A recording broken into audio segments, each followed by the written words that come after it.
I think Rodgers would love to stick it up the Jets' on Sunday, and I think Wow. just He's not I think there's a wrong. lot of people I think there's a lot of people he likes with the Jets, but I don't think he has no use for Aaron Glenn.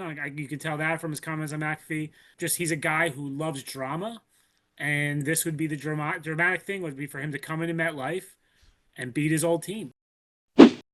Hello and welcome to Gangzol here, week one. We're here, Frankie. Jets Steelers. Are you Yes. pumped? Are you excited?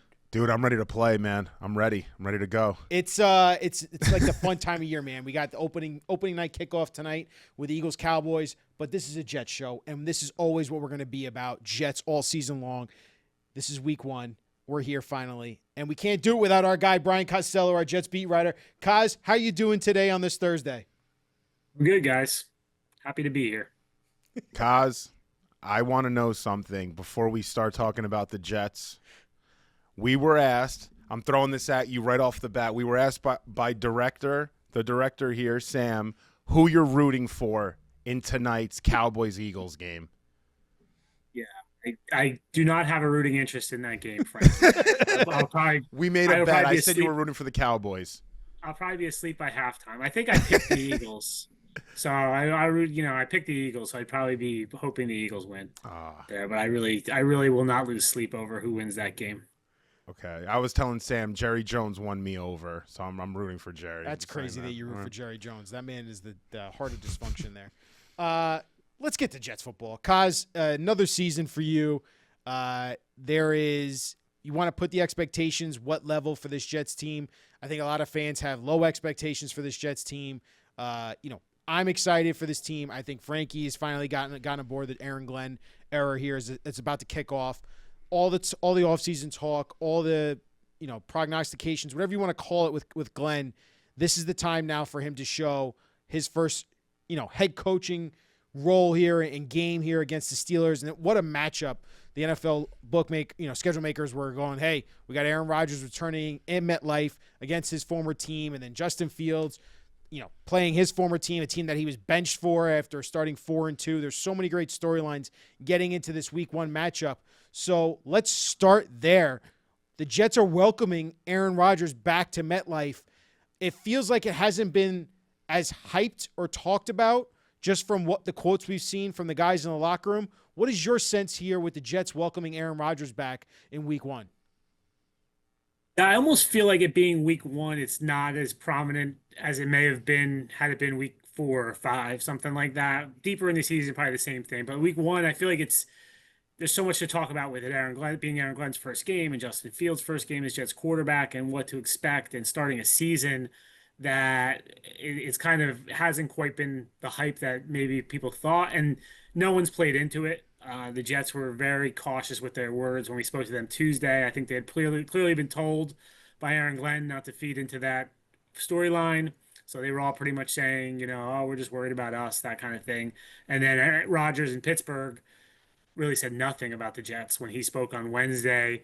So there really hasn't been much fuel to the fire. I think you'll feel it Sunday when he comes out, and I'm guessing he's going to get booed by the Jets fans that are in the building and cheered by the Steelers fans that are in the building, and we'll see. I'm sure he usually puts on a show, so we'll see what happens. But yeah, I think it's been a little quieter this week than maybe anticipated. But I do think these week one matchups. Remember, Sam Darnold faced the Jets for the Panthers, and I felt like the same way that time. Like it was week one, you really didn't need that for week one because week one has its own juice and energy. It doesn't need another storyline. So I think that's kind of been what's held it back a little this week. And there's also the element of, right, Aaron Glenn chose to go in a different direction. He said, I don't want to keep you, Aaron, let you walk. You don't know me. I don't know you. I don't want the other guys in the locker room looking back at you. We saw those quotes, for at least from Rodgers' side and perspective. So there's that storyline. Do you think Aaron Glenn is approaching this any differently? I mean, he obviously has played. He's coached up against Aaron Rodgers when he was the Detroit Lions defensive coordinator and Rodgers was the Packers quarterback. He's had some success against him historically. Do you think Aaron Glenn's excited? Obviously, just besides this week one, I get to go up against Aaron Rodgers, the guy I kicked out of town. No, I don't think he cares at all. I think for him, this is just about his first game as Jets head coach, and the opponent across the field could be anyone. I think he'd be the same way for it. I mean, maybe if it was the Detroit Lions, it'd feel different for him because he'd be facing guys that he coached and people he coached with. But I don't think he cares about facing Aaron Rodgers in terms of the Jets storyline. I'm sure he has a healthy dose of respect for Rodgers, and like you said, he played against him a bunch of times there with the Lions.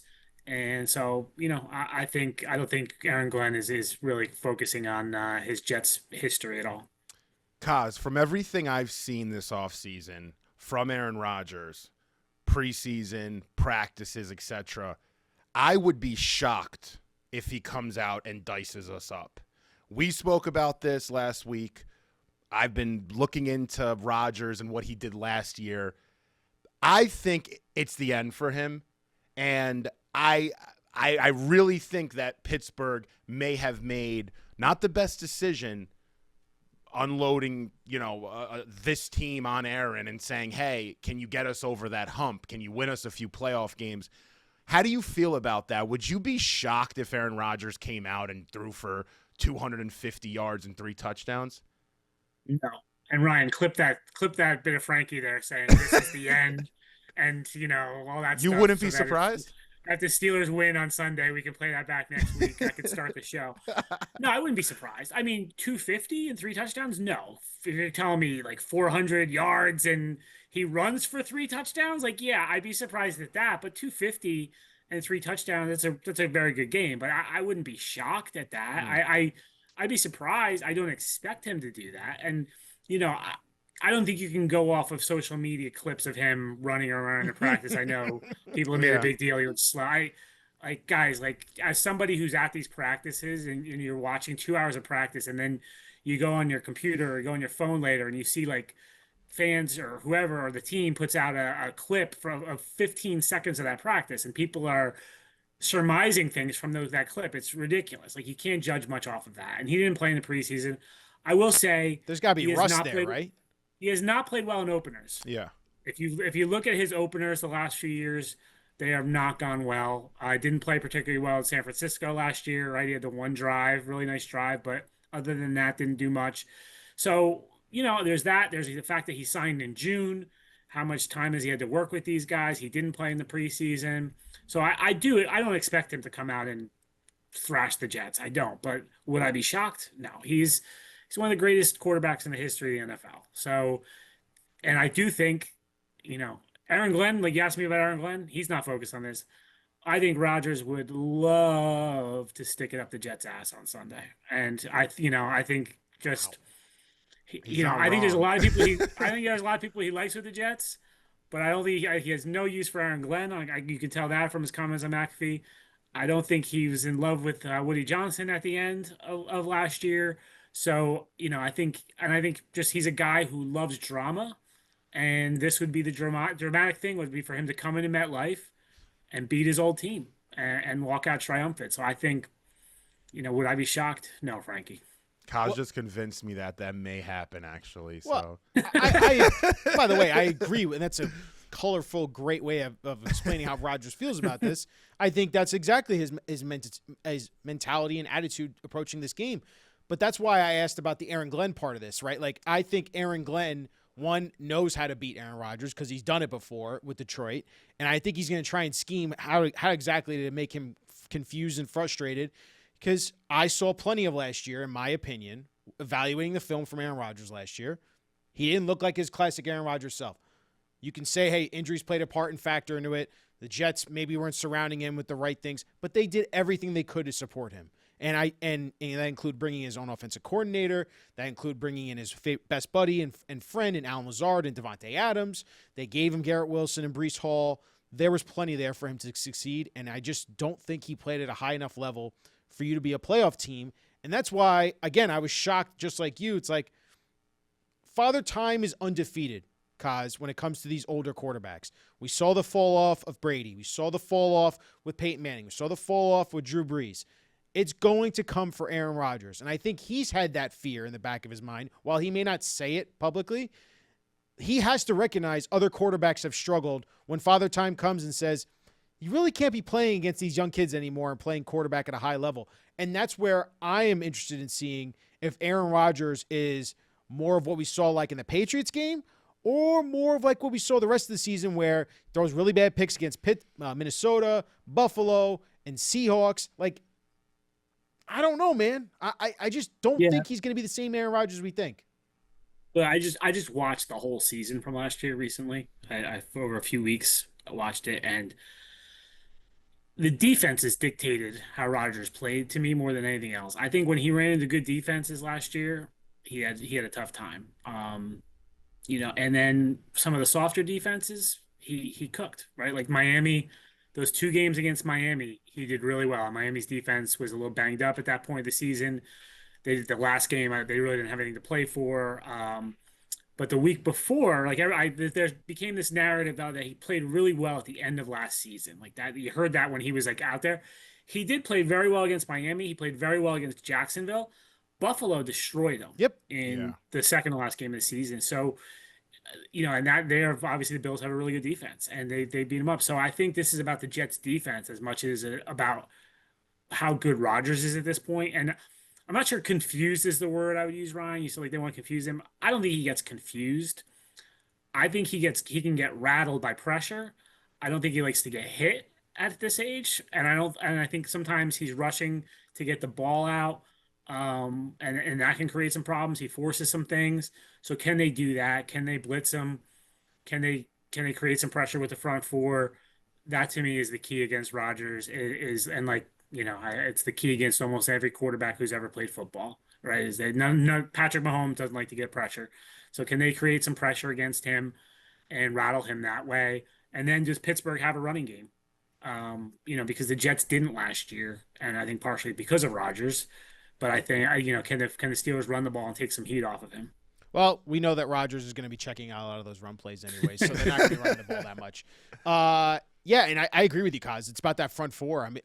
I am anxious to see Jermaine Johnson make his first game return. What's Quinn Williams look like, considering he's been dealing with that calf injury all training camp, and then Will McDonald having Quincy too. Blitz Quincy, right? I Definitely. think you see that. Blitz Totally. Quincy, blitz Michael Carter off the edge. Like let's let's see that. Like I think that's going to be the biggest departure from the solid defense. Is this defense is going to blitz, and they might give up some big plays. Like Salah's thing was don't give up big plays, right? Like they didn't blitz, but I think this defense will be blitzing a lot more, and Rodgers might get them a few times or once or twice, but can they get to him? Yeah, it wouldn't shock me if Rodgers is throwing the ball 40 plus times, just because he's gonna, like Kai said from the beginning of this whole discussion, he's gonna want to try and kick the Jets' ass. Let's flip it to the other side, guys. Kaz, we talked about this yesterday. The loss of AVT for the season. We get the official prognosis that it's torn triceps. He's getting surgery. It's a 7-month recovery period, which all likelihood is ending his season. How does this impact the offensive line and this rushing attack that the Jets are trying to really establish week in and week out? Yeah, I think it has a big impact, Ryan. Like we talked about yesterday. To me, if it's what we expect, and Tipping moves to right guard and Josh Myers moves to center, they won't say what they're doing yet, of course. But if they do that, I think now you're weaker at two positions on the offensive line than you were at the beginning of the week.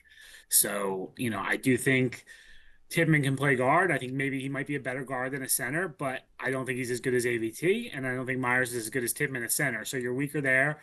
The other aspect of this is just kind of your plan, your process kind of got blown up on Wednesday of game week. So everything they've been planning on working for the last few weeks with that line now, they have to reshuffle it. And Tippmann has played guard, and he played left guard a lot in training camp when Simpson was out. But we've seen this with the Jets before, where they don't have the continuity going into the season. Whether it's Dwayne Brown not playing that whole preseason that one time, or Tyron Smith last year. Like it's the one position group on the field that really needs the continuity is the offensive line, and the Jets don't have it now. So I think it will affect the running game. I will say, I think there's been a little overreaction to the injury. I've seen the words like injury disaster, and things like that in headlines. And AVT is a very good player, but he is a guard.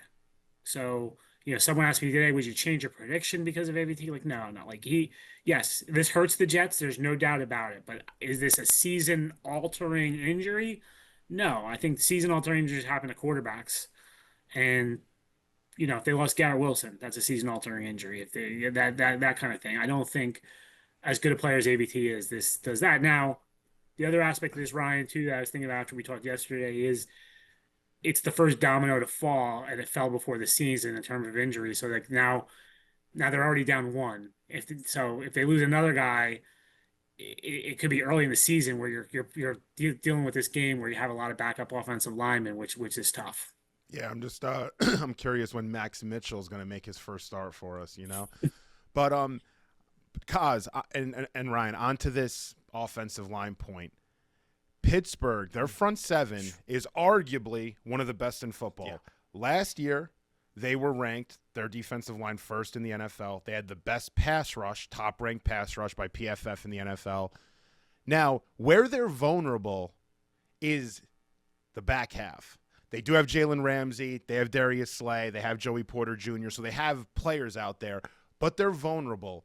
Now, if you look at AVT, his one weakness, due to injury and due to wear and tear, is his ability to pass block effectively. So I think at the end of the day, what the Jets need to do, funny enough, they got to throw the football against Pittsburgh. We cannot go in there and think we're going to be able to play within that front seven, that box. They cannot play within there. They have to spread it out. Now, I'm not saying Justin Fields has to throw the ball 40 yards down the field, but they're going to have to line up in that shotgun, run that RPO. Ryan, Kaz, I really think they're going to have to throw the ball 25, 30 times. You're not going to beat Pittsburgh playing some slow and steady, control the clock kind of game. Play. Yeah, methodical game. You're not. I don't know. What do you guys feel about that? I'll let Kaz answer and reflect on that.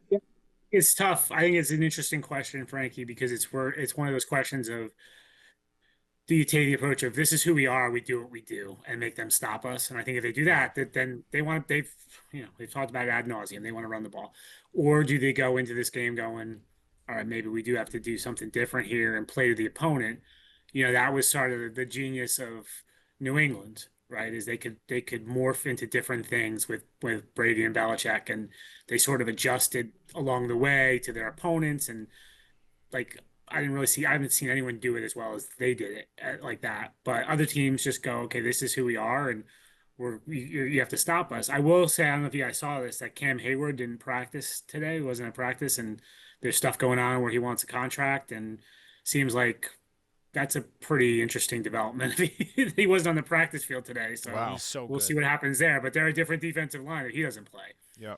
And Derek Harmon's officially out for them. Yeah, Harmon's out. Yeah, he's out. So they're a little banged up, or but I'd be surprised, Frank, if they came out throwing a lot. But I do see your point, and I think Jalen Ramsey is an interesting wild card in this thing. I asked Tanner Engstrand today, like, do you have any feel of how they're going to use him? And he said, no, I don't.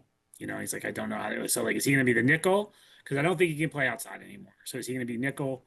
I think Porter and Slay will be outside for them. Like, is he just a guy they're going to move around? He did not play well last year against the Jets. I know that for Miami. So we'll see how much he has left. Yeah, Darius Slay also. It'll be interesting to see how they use him. He's sort of bounced around for the last, second half of his career. So I'm kind of curious how they're going to use both those guys. I think they'll be interchangeable, though. Yeah, I mean, and to go back to what you first pointed out about this whole matchup, that pass rush is still got TJ Watt, who you could argue is the best pass rusher in football. So that's something that, wow, if you want to talk about as a key matchup later on, like Armand Membu, welcome to the NFL. You got TJ Watt most likely as your matchup here to protect Justin Fields. So that's going to be something that I'm going to be paying attention to, is just what the heck that rookie's going to be trying to do against TJ Watt. And how do you stop him? And I don't think we have any idea. I mean, I don't know. I wouldn't be surprised if he does tame him a bit, but I also wouldn't be surprised if TJ Watt has 2.5, 3 sacks. I mean, right. So that's where I guess I would counter to what you're saying with the throwing the ball part.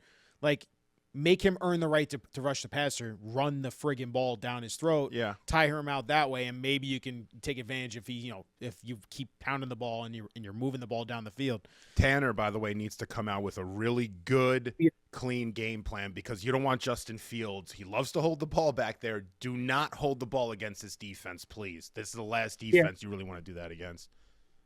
The TJ Watt point is I'm as much on Tanner Engstrand as it is on Armand Yes. Membu. Remember the Dallas game Yeah. 2 years ago, and like you were sitting there, everyone was sitting there watching it, going, "Okay, Micah Parsons is killing you guys. Chip him, put a tight end over there, do something to help these poor tackles out." And Nate Hackett was like, "We're good, we're good. Let's go, let's take them 1-on-1." And it was like it's mind-boggling to me when like you can see it from where we're sitting, Yes. and with our limited football expertise, and they don't see it. So does Tanner Engstrand put Ruckert over there on Watt a lot just to help Membu out? Does he slide the production that way? Like does he do things schematically to help out Armand Membu? Is it one of the first tests for Tanner Engstrand? And don't put Rucker on an island with Watt. I am begging Tanner Engstrand. I doubt they're going to try to do that. Dude, I see It'll this happen, every week with these coordinators. They put these protections in where these tight ends are one-on-one with the best pass rushers. Yeah. And it's like, what'd you expect to happen when you put the tight end against one of the best pass rushers? They're going to win every time. There was a time, too, they did it. J.J. Watt, another Watt, killed the Jets. I think it was Bowles' first season, and like they refused to help, and J.J. Watt was wreaking havoc on the Jets, and it's like I don't get it. So yeah, I'm curious to see what their game plan is to slow T.J. Watt down. And J.J. Watt would be announcing the game, by the way. Yeah, of course. Yes. Such a thing we have to deal with. Overall, Kaz, though, for you, do you think that this is going to be? I know you're saying he's keeping the cards close to the vest. Is it going to be Tippmann at right guard and Myers at center? I think so, Ryan. Just deducing it, like no information here. It's just when Simpson got hurt in training camp, they moved Tippmann to guard and Myers was at center. So I felt like that tells you that they thought that was their best five guys. Xavier Newman is the backup guard, so they didn't feel like he was the guy when Simpson went down. Why would they feel like it with AVT? So I think that's what you'll see, and we'll see how it goes. Myers, I did not think was particularly impressive during camp and preseason, so it'll be interesting to see how he does. Well, guys, I do want to start with a new segment here called The Gang Sounds Off. It's a soundbite that we're going to play from either Coach Glenn or one of the players, and I want to get your guys' instant reaction off of it and just analysis on what exactly was being said here. So I do want to tee up this sound from Aaron Glenn when he was asked about what a successful season for the Jets would look like in his eyes this year. What to you would define a successful season? What would define a successful season? I want to be a team to where the fans will look up and say, we're proud of that team. And if they say that, I'll be happy. I'll be happy because within that, I know that wins will come. So, Kaz, hearing Aaron Glenn say, I want the fans to be proud and wins will come with that, what did you take from what Coach Glenn said there? I thought it was a smart answer because he didn't come out and say we got to win 10 games or make the playoffs or anything like that. But implied is you have to do that. The fans aren't going to be proud of this team if they're 4-13. I don't care what they look like. So, yeah, I think that insinuates they're winning if you're proud. So I thought it was a smart answer from him. We'll see. We'll see. We'll see. And the Jets fans, I tend to react differently to different things. So we'll see if they're proud of this team. For you, Kaz, what would be a successful season for the Jets? So I've been asked this a few times, and so I just first off, I think for Jets fans, they are well within their rights to say, I don't give a crap about anything about other than wins, right? Like you guys have suffered long enough. Like they shouldn't be talking about rebuilding and growing and all that crap. Like if you're a Jets fan, you're like, this team better win 10 games and make the playoffs. You're well within your rights. What I'm looking at personally is 2026 and what's the evaluation look like for 2026 at the end of this season? Do you feel like you're going in the right direction? Do you feel like you've got a good coaching staff, particularly on the offensive side? I don't know when the last time you really felt good about your offensive coordinator was. Maybe Mike LaFleur a little bit, but that flamed out quickly. probably have to go back to Chan Gailey in 2015. So like, do you look like you have something in Tanner Engstrand, right? Like, do you look like you have something there? I think that would be successful season. Obviously, if Justin Fields comes in and proves he's the guy, and you feel like he's the quarterback going forward, that's successful season. I think you're looking for that kind of stuff. Do you have building blocks for 2026? How does Mason Taylor play? How does Armand Membu play? Um, and then yeah, that being said, you can't be 2-15. I'm not saying that, but like I think realistically, you'd feel good if it's 8-9 and you feel like you're heading in the right direction. Particularly to me, guys, too, it's all about the end of the season. Do they win 4 of their last 5 games, something like that, and send you off feeling good? I think that would be you'd feel very good about it in January if that happens. For you, Frankie, do you agree? I do, but I guess I'm keeping it pretty simple, and this sounds pretty Super Bowl? stupid. Super Bowl? Super Bowl. Say it. No, You gotta actually, win the Super Bowl. no, actually, the opposite. You know what would be a successful season to me? Don't embarrass yourself. This clown show that we've had, and we've had a clown show. We talked up this Aaron Rodgers thing. We were favored in 14 of 17 games. We had Super Bowl aspirations. It completely crapped itself. Happens. And now he's coming back. Now he's coming back. But a successful season to me, don't embarrass yourself. Have a okay season. Play hard. Don't get your ass beat, every other week. Have some games that we can talk about that they could have won in the fourth quarter. Maybe they did or maybe they didn't. That, to me, would be a successful season. That's it. It's well said, Frankie. I agree. Super Bowl next year, Cos. Next year. Yeah, there you go. Yeah, Good. Great patience from Frank. Oh, yeah. So patient. No, listen, I agree with both you guys. I think you both made excellent points. For me as a fan, just be competitive in football games and look like an actual football organization. And if that makes sense, I think you guys have both watched enough football just like myself where you can see it on the field and be like, yeah, that's a team that gets it, or like they're run the right way. Like you said, guys, like even the intricate details of, if we're gonna be ourselves offensively, be yourselves offensively. Stay to the plan. If you're gonna adjust because of who the opponent you're playing, make those adjustments. Is Coach Glenn going to be aggressive on fourth down in certain situations? Is he going to call the right timeouts? Is he going to manage the game clock the right way? Is he going to know when to pull starters if you're blowing an opponent out, or if you know when you got to pull a guy off the field because he's making mistakes? Just look like a professional organization. And that goes to what you're saying, and I think what you're saying too, Kaz. Like if development happens, you're a professional organization that's developing these guys the right way, the youngsters. And yeah, we'd love to see this coaching staff actually have some real homegrown talent that in their coaching staff and say like, hey, maybe Tanner Engstrand's a real offensive coordinator that we can get behind and we could develop a real offense that attacks defenses every week. So that's just from my perspective. Yeah. Like that's a successful season. The wins should take care of themselves if you're a professional organization, because a lot of times I feel like these teams lose games because they just collapse in the fourth quarter and they're making really dumb decisions in key critical moments. So that's just how the other part too, I always measure the season by holidays. Right? Like I feel like Halloween's the first kind of checkpoint of where you are in the season. And I feel like Thanksgiving is like the beginning of the stretch run sort of. And then Christmas, the playoff picture is coming into focus. There's been too many years where the Jets season is over by Halloween, right? Amen. Like too many. And then very, very, very, I can't remember the last time they've been alive at Christmas, right? Well, 2022 sort of, but you felt that was sliding away at that point. 2015. 2015, yeah. And so, just can you keep the season alive for a while? We've talked about the graphic before, in the hunt. That would be a tremendous season to me, is if they're in the hunt at the end of the year. But like even I think they fall short of that. But can we not be talking about who the top draft picks are as, the leaves are turning? I'm fine. I love talking about the draft, and I'm fine talking about the draft with you guys, at the end of the season. But it's like, I always feel like I'm calling Todd McShay on October 15th every year to find out who the top quarterbacks are in the draft. Like, hey, how does Arch Manning look right now, Todd? How does he look? How does Drew Aller look?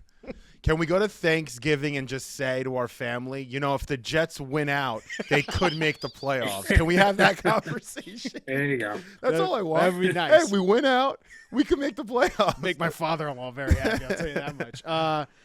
Guys, let's change it over to key matchups here. I want to ask each one of you to give me one key matchup that you are looking forward to watching.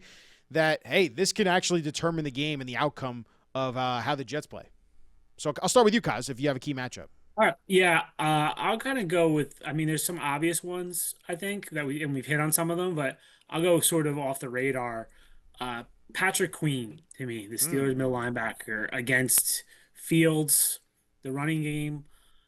Is he going to be able to help stop the running game? Is he going to make adjustments? I was talking to John Simpson earlier this week, and we were hitting on, TJ Watt and Cam Hayward and these guys, and he said, don't overlook number 6. He's like, I played with that guy, and he's like, he is a good football player. And so I think week 1 is tricky for these guys because there's no film, right, on what they're going to do for the most part. So I think a good quarterback and a good inside linebacker are keys here. And so to me, Patrick Queen versus, if you want to call it Fields or Engstrand or whatever, just kind of against the Jets running game, to me is a key matchup. Frankie?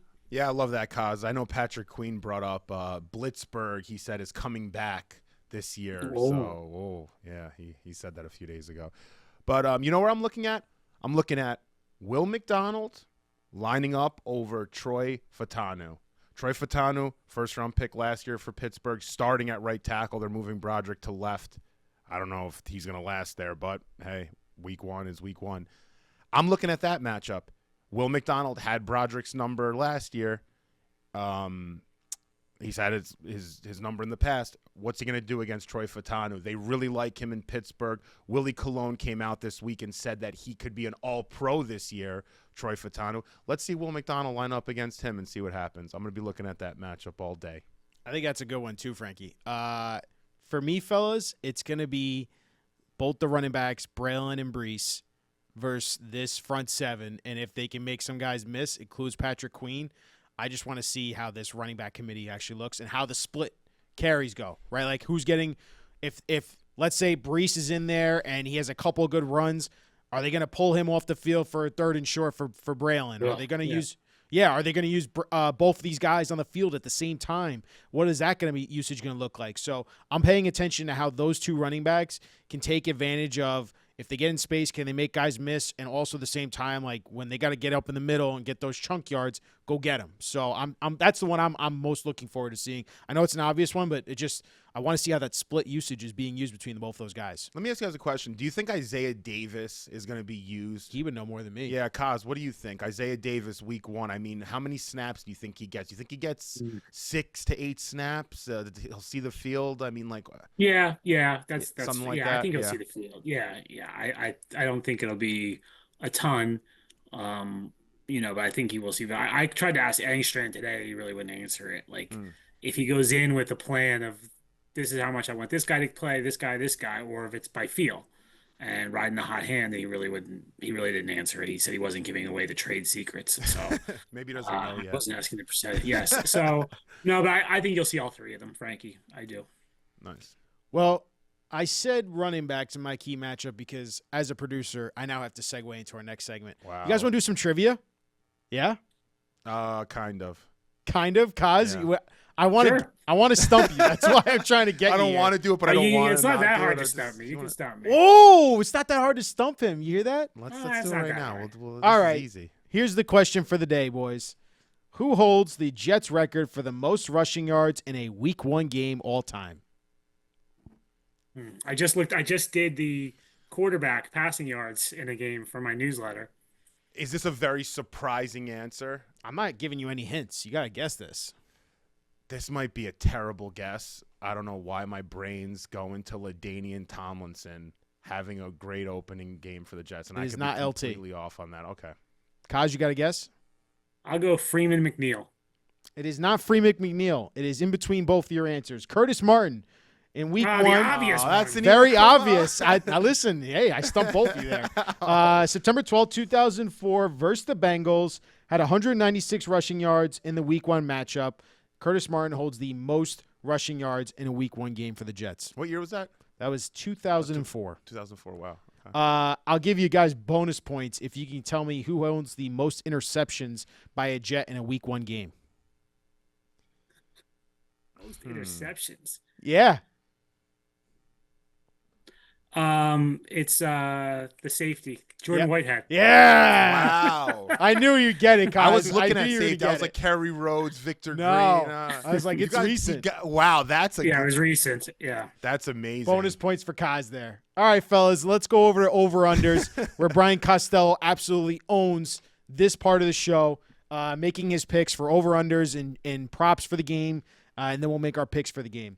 So I'm going to include Frankie now this year, so we're going to have you participate as well in the over-unders. I'm going to write all these down. What's the chance I have a better record than Kaz? I'm going to say 0. You're not getting more than him right. All right, fellas, let's start with Mr. Justin Fields. Passing yards. We got 173.5 pass yards. Kaz, you go first. 173 pass yards. Yep. and a half. And a half. I'm gonna go over. Frankie convinced me that this Pittsburgh secondary is suspect, so I'll go over. I like it. So am I. I'm going over. Frankie's going over as well. Yeah, I mean, I always think back when you guys mentioned Jalen Ramsey, I go back to last year when he went up against Garrett Wilson. Garrett had him absolutely burned on the double move. Rodgers nearly throws him out of bounds because he's wide open. So again, this is the guy who I remember you flipped out after that. Yeah, because it was a terrible throw by Aaron Rodgers. He nearly threw him out of yeah, bounds. it was terrible. There's an update, guys, on Cam Hayward. By the way, today was just a rest day for him. There you go. So Yeah, it wouldn't shock me. Trending like he's going to play, Yeah, I assume. probably. yeah, so it sounds like he's gonna play, but yeah, today was just rest. Okay, let's go to Justin Fields' rushing yards. I have 42.5 rush yards for Mr. Justin Fields. 42 and a half. I'll go under 42 and a half. Supposed to be some rain on Sunday, right? A little bit. Saturday is it supposed to? I think it's supposed to clear up. I think it's supposed Okay. to really be heavy Saturday. Okay, good. Frankie, 42.5 rush yards for Justin Fields. I'm going to piggyback off Kaz again. Under. Frankie's just going to try and copy Cos. So he can have a good record here. Let's go to Mr. Rodgers. Aaron Rodgers, pass yards. They have it at 202 and a half pass weird yards. number. How'd they come up with that number? Right? That's FanDuel for you. 202. I'm gonna go under. What? I'm going under too. Slightly under. Slightly under. I'm with yeah. Kaz on this. I'm going He doesn't under. throw. He does not have a lot of games where he throws for a lot of yards. Yeah. We watched that all last year. I could see 180 and change, something like that. Yeah, Maybe yeah. a few So could I. touchdowns. Yeah. Okay, Yep. so what about his passing touchdowns? I have 1.5 pass touchdowns for Mr. Rodgers. That's a good one. I'll go over 1.5. Over for Aaron Rodgers pass touchdowns. I'm going under. Frankie's going under. Finally, we've got difference of opinions there. All right, let's go to the Jets offense. Garrett Wilson, we have him at 54.5 receiving yards. 54. Over. Over for Kaz. Frankie? I'm going under. Under. I hate that I'm going under there, but I have to. Garrett. All right, so that's Garrett Wilson. DK Metcalf, we have him at 55.5 receiving yards. 55. Over. Sauce going to have a tough day against DK Metcalf. I'm going under. Okay. Frankie says that his favorite player, Sauce, locks him down. Breece Hall, rush yards, 45.5 rushing yards. Over. That one I'd pound. That one I feel good You about. hear that, Jets fans? Pound the over on Breece Hall's rush yards, 45.5 currently on FanDuel. I'm with Kaz there. Over. Over for Frankie as well. He also drafted Breece Hall in fantasy for all you people that need to know that. Then we're going to go to Breece Hall's receiving yards, 19.5 receiving yards. Oh my gosh, over. Yeah. Wow. That's even better than That's rushing. better yards. than the 19 rushing, and a Kaz. half. That's what they got it at. That. Yeah. Seems That's like there's crazy. He's going to catch a screen or something and take it 15, 30 Dude, I'm telling you guys, yards. he's going to be lined up at wide receiver. They're going to throw him the ball. I'd put a lot of money on that I understand, one. but Vegas might know something. Justin Fields did not look good throwing the ball to running backs, and historically he's not been good at throwing the ball to running backs. Just saying. He hasn't, but I think they're going to scheme it where it's not. Brees is a wide receiver basically. Okay. So And by the way, I think it takes get the one two- well that's how they- executed screen for Right. that to go over. I think they're going to get the two backs on the field. Yeah. That's one of my sneaky predictions. I think you're going to see Braylon Allen and Brees Hall on the field at the same time a lot. I would certainly hope so. Tanner Engstrand, make it happen. Watch that go under. Listen, that's how it The goes. Vegas special. Fellas, this brings us to finally the picks. I'll start with Frankie this time and then go to Kaz. Frankie, the Jets are 2.5-point underdogs. I'm not asking you to pick the spread. Just want to give that to Jets fans here. 2.5 home point underdogs to the Steelers. It is expected to be a 48% Steelers crowd at MetLife this weekend, so it's going to be a lot of terrible towels in the stands. But this is week one. The return of Aaron Rodgers to MetLife to face his former team in the Jets, and Aaron Glenn, who basically said, get out of here. And then we got Justin Fields, who's trying to get some kind of revenge against his team that let him go after he went 4-2. Who do you got? Let me tell you something. Aaron Glenn is a man on a mission, okay? Now, that mission might only be one game. That mission might only be Sunday. But he will win that game on Sunday. Okay. He is going to take it on Sunday. He has that entire locker room behind him. You saw how passionate he was answering that question earlier. I think they're going to win this game. I really do. I think it's going to, my score prediction's 17-14. I think we win on a last drive game-winning field goal by Nicholas Falk. Folk hero. Yes, my man. You know what happens when we have an epic injury before game one or during game one. We end up winning it. The football gods give us a little bone there. They're like, all right, here you go. I have us winning, man. I think Aaron Glenn's a man on a mission, and I think he wants this a lot more than Aaron Rodgers does, in my opinion. Kaz. Is it Mission Impossible? That's the question. It could be. The man on the mission. I think this is going to be a sloppy, ugly, running ball. Like, this could be over in 2.5 hour type of game. Right? I think both teams are going to be run heavy, a lot of defense here. I think it could be really low scoring at half, and then I sense, I think the second half it loosens up, and I'll paint a picture for you. The Jets get the ball, minute 53 on the clock, trailing 17-14 at MetLife as the terrible towels are waving in the air. And Justin Fields now has a chance to do what Aaron Rodgers failed to do so many times last year and lead the Jets to victory. And boom, boom, boom. He hit connecting passes. He's pointing at the press box at all of us who said that passing game was terrible. And then 10 seconds left. Alan Lazard, touchdown. Jets win 21-17. And Lazard does the discount double check in the end zone at his old teammate Aaron Rodgers. Kaz, That That's is- our prediction, Ryan. You would write amazing fiction, Kaz. That's excellent right there. That is some prediction right there. I can't top that. Alan I Lazard love doing that. the discount double check in the end zone. I thought he was going to 21-17. say, I- and all of a sudden, Justin Fields throws across his body, Darius Slay pick six. Yeah, it's the season for hope, Frankie. It's the season for hope. Oh, God, Kaz. was I'm getting good. flashbacks to last year when I had you make predictions against the 49ers for the Jets week one. Oh, boy. I you know what, guys? Come I've on, been- Ryan. You have them in this. You have them. He he doesn't want to pick him, Kaz, but he has 10 wins. I don't want to pick the Jets in this week one matchup just because I have a feeling the Jets are going to struggle against the Steelers defense. But for the sake of the show and what my prediction was 10 wins, I got the Jets winning this game 20-13 over the Steelers. And I think they just run it right down their damn throats and they just say, you know what, TJ Watt, we ain't letting you get after Justin Fields. Have fun chasing after him in the RPO game and also in the read option. I got the Jets winning 20-13, and Aaron Glenn gets a nice victory here for week one, and we move on to week two and forget about this whole Aaron Rodgers era. I like that. Wow, 3 for 3 Jets picks. I Uh-oh. know. We might be the only pod that went That 3 for 3 might with the Jets might be winning. time to bet the mortgage on the Steelers if when this happens. Fellas, that's a week one show. I'm looking forward to doing this all season long with you guys. Let's see how this game goes. Aaron Glenn, Justin Fields. It's a new era here for Jets football. I know Jets fans are going to be amped up on Sunday.